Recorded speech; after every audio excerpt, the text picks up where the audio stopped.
DC's finest, Clarence Bootney Green, live in the den.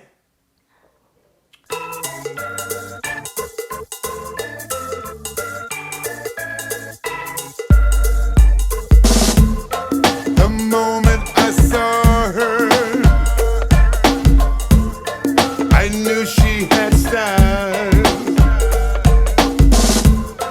Her beautiful hair end up with a flower.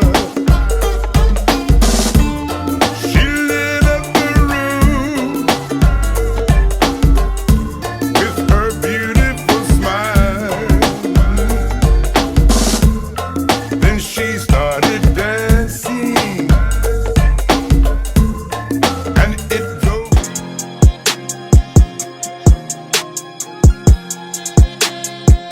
We back live, man, in the den, man.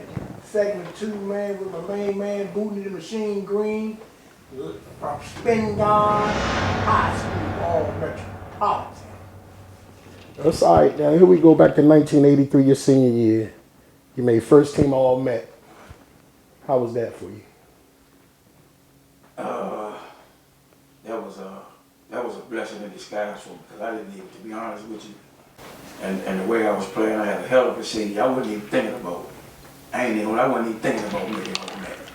I wasn't even, because at that time, I was still a kid, and I was just living a kid's life. Mm-hmm.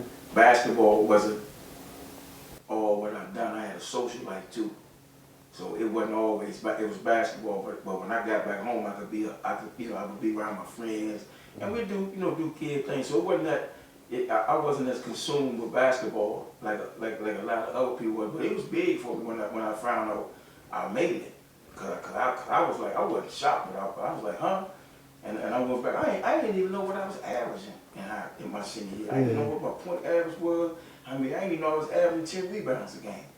You know what I'm saying? Some games I come on, I had 20, 15, 20 rebounds. But I knew none of that stuff because it didn't, basketball wasn't my life. Mm-hmm. It wasn't, I'm gonna be straight up with you, it wasn't even a dream, it was just something I could do. You know, like I say, I go back to my mother and father, they allowed me to be a kid. You know what I'm saying? That's a good thing. I could do kid stuff. And my father used to always say, man, because I used to say, man, I don't want to play. They don't want to play. But this is during the summertime. I said, man, you ain't got to play. He said, man, but you gonna go and tell them coaches you ain't playing. Right. He said, you want to go? Because I wanted to go. You know, my neighborhood, we had guys. Everybody got the older guys when they do their thing. They sponsor. We had guys. My neighborhood sponsor trips. Right. Mm-hmm. Kings and Million, Bush Gardens. Mm-hmm. That's the shit I wanted to do. I wanted to be a part of that too. You go on these trips. And you get the Kings and Million, you coming off the bus, they give you $50 to spend. And back then, I was like, man, I don't want to go to the game. I want to go to my father. I said, man, go ahead, go to Bush Gardens. And that's how I am with my kids. Right. Mm-hmm. My father didn't make me play basketball. Didn't care if I played or not. Only thing he said, you want to get your ass up and go to school. Mm-hmm. If you don't want to go, and my mom was like, it's the same way. She was like, fuck college. If you don't want to go to college, ain't for everybody. My mother was a realist. My mother said, college create thieves. Mm-hmm. He said, you go to college, you learn how to be a crook. But like I say, it was a blessing in disguise for me. That team that year, can you name some of the players that was on that team? Because I know one of the players, he was from Bury Farms, a hell of a shooter named Robert Smith. Shout out to Stinkerboo. Yeah, my man. No, he was a sophomore that year. They were my young boys. Oh, okay. Yes. Dude was a sophomore that year. He was a senior. Melvin Milton, shout out to Melvin Milton. Yeah, shout out, man. Best guards in the high history. And one of the best to ever lace him up in his town. I wouldn't and his position. Bad motherfucker. I wouldn't play nowhere without Melvin. Everywhere I went got Melvin. Yeah. Stinkerboo, Will, Sherman Douglas, Will, Michael Brown, Wesley Milam, Howard Adams. Hell of a team. We lost the championship my 11th grade year. So we lost to the championship my 11th grade year. So I'm gonna be straight up with you. I automatically thought we was going to be. I automatically thought we were going through the because everybody came back. Right. Won all the summer leagues, won won number 11, jealous, sit well, Fred. We won everything. And when Stinkerboy and them, when Mel and them won it in 85, yeah. I wasn't surprised because they was part of my team. Right. I wasn't surprised at all. I said, oh shit, I said, that's my team. Undefeated. Yeah. And, shout out to Coach Woods. You know, I talked to him about that. You didn't know that? He had the lead players and all that. I thought Mike said that was after before him. I thought Mike said that was Mike played with Bootney. Oh, so he said that was before him. Okay, that was the team before. Okay. Yeah, but they played with us. They were freshmen. Oh. When we were seniors. Yeah. So we used to go back and forth with Bone there about the Northeast dude what he was thinking Bird Farm boy shots. Now let me say this. Let me say this about Robert Smith. I knew. Yeah, he was real. Yeah. He was real. Yeah, yes, sir. Tough. Yeah, he was real. One of the best rebounding guards. He could shoot that motherfucker. And tough. Yeah. And would fight. His back door was the basketball court. Yeah. Down there. With throw hands. Yes, sir. Yeah. And that's what I need. That's what I want. Oh yeah. We used to fuck him up down there. Yeah. We used to fuck him up because he used to always hit the game winner. Yeah, Melvin Milton. I'm gonna give you a story about him. He comes to Spingarn. He in between HD and Spingarn. Oh, okay. I don't know him. We practice. I don't know none of them. I don't know none of them fragments. So I'm the senior. I'm me. Right. I am me. You the big dog. Yeah, you know what I'm saying? So we come there, we hooping. So coach do something. We play Star Summer League. So he put in a little press. I don't know Melvin from a can of paint. So we on the deep, you know, we go and track the ball. So we going live. They threw Melvin the ball. We get ready to travel. He catches the ball and he holds it. And then, you know, he's looking over the floor, pointing where to go. I'm like, what the fuck is this? What the fuck is this little nigga? So I said, yeah, I'm gonna break his arm. I'm gonna trap. Man, we go to trap Melvin, man. This never happened to me in my life, man. But he made me aware of all this. He threw the joint between my legs. That was the first joint. And I'm discombobulated. Like, and he went and got it. And I was like, man, and he going, I fucked him up. He used to that through the leg joint all the time. I was like, what the fuck is that? Yeah. They said, man, that's the young boy from Keller Miller. I didn't know what Keller Miller was. From Keller Miller. Miller. He supposed to be going to HD. I said, oh, no, he ain't.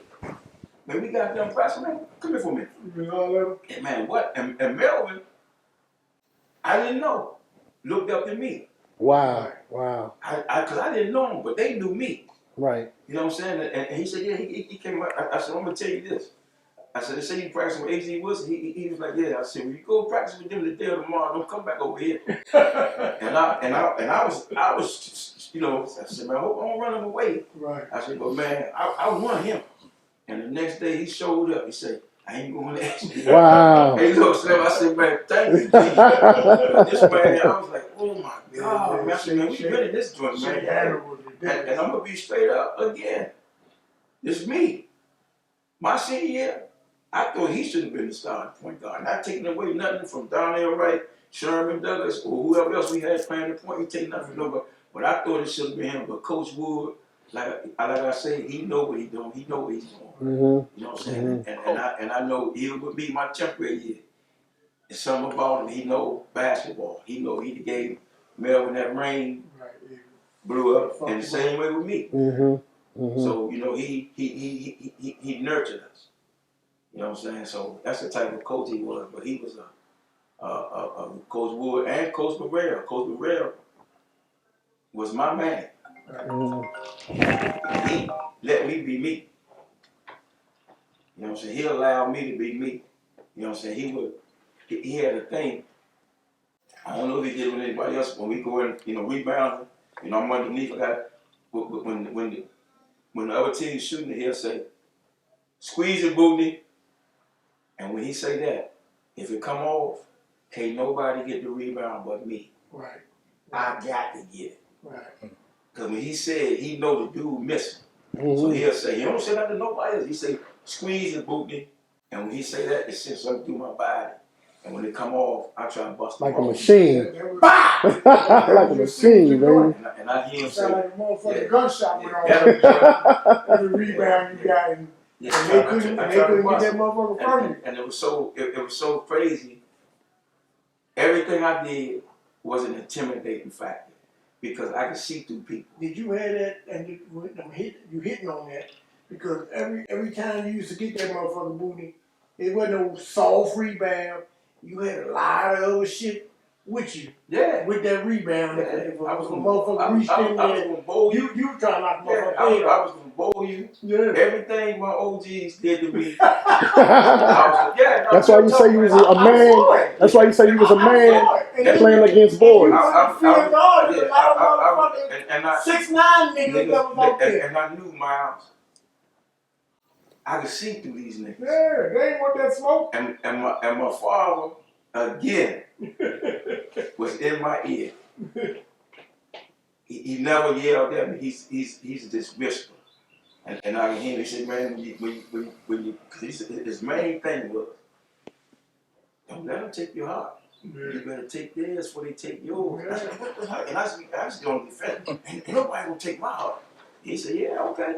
He said, and that stuck with me. Yes, sir. And then once I started doing stuff, and I could hear these niggas on the court, man, he's strong as shit. And you used to get that motherfucker, man, and then go, woo. Yeah, hanging I said, man, that motherfucker So, crazy, man. But and like had you to say, be, you did what Pop said. oh yeah, and had to be, You took a lot of niggas again. off. And you could play and put that motherfucker in on the other end. So it was pick your poison. Oh yeah. Fuck with him on the rebound, Yeah. and then if you got that motherfucker, once you got in there past that free throw line, and you saw that rim, I'm done with it. I was done with everything. I saw it. From junior high to high school, I was dunking. And they used to say, all that nigga can do is dunk. All that nigga can do is dunk. I said, yeah, y'all don't have to stop it. Yeah. Cause I know what y'all don't like, and I'm gonna run you over. If you get in my way, I'm gonna run. I'm doing all that shit. This nigga, he'll take an offense, Yeah. he'll take at least 2 or 3 offensive charges. I don't want the balls, don't give me no fouls. But no, I don't want no fouls. Yeah, he can take a couple. If you in that motherfucker paint, if you take a charge from Bootney, you took a charge. He was fucking young. It was hell. so Bootney, I got a 2-part question for you. A lot of people duck this question. Because they say, I'm the only person that can stop myself. But who was that guy the toughest guy you faced? Like, you might have still got your numbers, but you know you was gonna work this night every time you faced him. Lyndon DeBella. Black bad motherfucker. This was in high school? Everywhere. Period. Okay, I got you. You know Black the Bella? Yeah. We're going to talk about the Bella later on. Lyndon DeBella. Yeah. This nigga He had that same mentality. was, if not, was probably better than me. Yeah. He could, well, before I really learned, he could do everything. Wasn't scared of nobody. And that's when I realized, because we didn't know each other. I used to go to Salvation Army. I used to walk from 5th and Warner Street, because they said they was planted the Salvation Army on Sherman Avenue. That's where I met him at. And they said there's a nigga up there named Lyndon DeBella up there. Ooh. So I said, I got to get up there, because that's how my father was. Right. Man, you got to find wherever they playing at. You got to get there. Right. And we clashed. And I was like, man. Going back, I was like, man, this nigga can play. And we just became the best of friends. But when we played against each other, and it wasn't no friends. We wasn't friends on the court. We be fighting, born and everything, pushing and everything, fighting. And once we stepped off the court, man was like this. Second part? So the second part is all time. We know the obvious. At spin gone. Elgin Bell, Dave Bing, finish out the 5. 5? Now we not going. No, I go Bell, Bing. We going. Sherman. I'm gonna say Earl Jones. And it's a way more, but I ain't even in the top 10. I'm gonna be straight up with you. I'm gonna say Clifton Cotton. I remember Cotton. Yeah, he out my neighborhood. He another mentor of mine. He one of the reasons why I went to spin gone. I mean, you can go on and on with that. Name, Cotton. You know what I'm saying? I could, Michael Graham, he could be in the top 5. We can go on and on with that. Jeff Hamilton. I ain't even mentioned Jeff Hamilton. So you can't go wrong with none of it. With those first three, to me, in my opinion, Bell, Bing, and Dub, they automatic. Sherman automatic. And you can go anywhere down the line like that. You can't go wrong. You got the Marinos. You got people way before me. Like I said, I was just a piece of that puzzle. You know what I'm saying? But right to this day, me and Coach Wood talk at least 2-3 times a week. I'm go to store for him. Coach Morrell, the same thing. Even my principal, Mr. Strahan, we all type talking to him every day. I saw a nice picture with you and Wood on the internet. Dr. Wood, I call him that. How that sound? And I actually thought he was married, but I had to look at the picture again. But it was you and Coach Wood. Yeah, I stay in touch with him. That's your man. I talk to him 3-4 days a week, right to this day. I had the pleasure of meeting him through Bootney. Yeah, great man. Spingarn senior year, who recruiting Bootney Green? Because Wing asked the question. For college, right? He said, I was trying to find some footage on Bootney, and because I used to always tell Wing about it. He said, I tried to find some footage on you. He said, I said, change there. I said, you looked up Bootney. I said, nigga, you gonna find what I find if you put Bootney in there. And I got that from Mr. Jordan. All right, this is what we're gonna do. We're gonna hold that thought, Miles, because we gotta take a break. We're gonna come back. We straight right here, right now. I'm doing it. Shut the fuck up. We taking the break right now. We're gonna come back with that thought. Hey, break time? Yeah. All right, we're gonna take a break, man. We're gonna come back about my main man, Bootney Green's recruitment phase. Because he tore D2 up, and Wing asked the question, how do you do that damage in D2 and didn't play D1? I'm gonna let Bootney answer that. Coming right back, live in the den. See those little names.